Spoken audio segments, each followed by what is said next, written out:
인디고 아이들이라고 불리우는 비과학적인 UAG 개념은 초자연적인 능력이나 특성을 보유하고 있는 것으로 생각되는 특별한 어린 아이들을 지칭하고 있는 말입니다.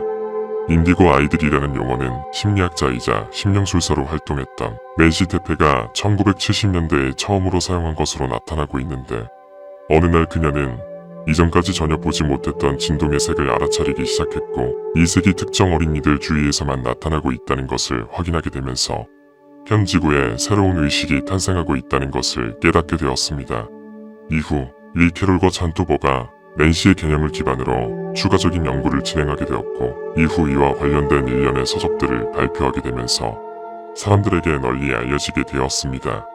이후 인디고 아이들의 생각과 능력에 대한 사실을 둘러싸고 다양한 종류의 관련 자료가 만들어지게 되었으며, 인디고 아이들의 신념에 대한 해석은 텔레파시와 같은 초자연적인 능력을 소유하고 있는 인디고 아이들을 인간 진화의 다음 단계, 즉 신인류라 평하게 만들었습니다.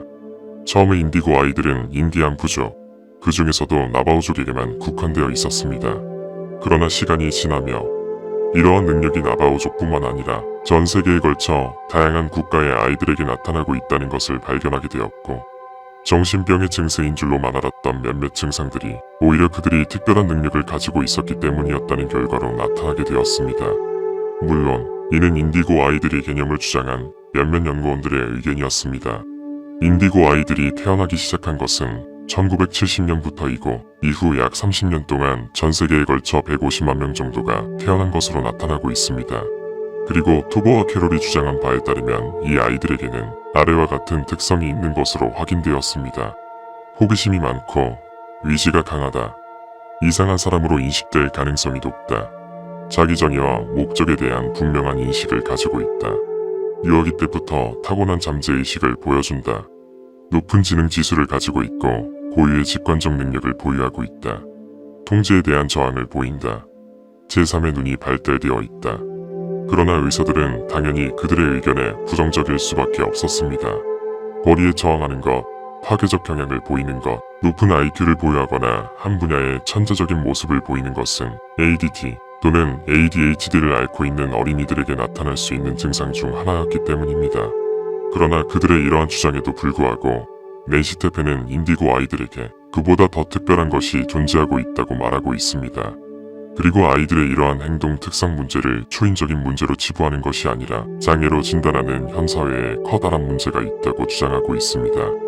테페는 인디고 어린이들에게 존경심을 가져야 하며 아이들을 돕기 위해 실시하는 양육 가이드의 잘못된 조언들이 오히려 아이들에게 방해가 될 수 있다고 지적하고 있습니다. 그리고 이와 함께 그들은 두려움이 없고 자신이 누구인지 알기 때문에 그들의 생존 메커니즘에 따라 잔인한 행위도 저지를 수 있다고 경고하고 있습니다. 실제 인디고 아이들이라고 불리우고 있는 아이들 중 몇몇은 예언, 점술과 같은 특별한 능력을 지니고 있는 것으로 나타났으며, 미국의 정신과의사 알 시글이 진행한 인체에 발생하는 에너지를 파동과 빛으로 분별하는 차크라 연구 실험의 결과에 따르면 인디고 아이들과 일반인들의 차크라가 확연히 다른 모습을 보인 것으로 확인되었습니다. 또한 고대 마야 문명 당시 작성되었던 하나의 문헌에는 특별한 능력을 지닌 아이들이 어느 순간 급격히 태어나게 될 것이고 그들이 곧 신인류가 될 것이다라는 글이 작성되어 있기도 했고, 러시아, 중국 등 일부 국가에서는 오래전부터 특별한 능력을 가진 인디고 아이들을 대상으로 한 특수교육을 진행하고 있기도 합니다. 그러나 베셀 반 데르콜크 박사를 비롯한 일부 정신과 의사들은 현 상황에 대해 많은 우려를 표하고 있는데, 비과학적인 이 UAG 개념이 정말 일부 특수한 아이들에게만 국한되어 있는 것이라면 전혀 상관이 없겠지만, 그렇지 않음에도 불구하고 이 신념에 빠진 몇몇 부모들이 내 아이도 특별하다 생각하고 미래를 위해서라 치부해버리며 아이들의 모든 자유를 통제해버리고 있기 때문입니다.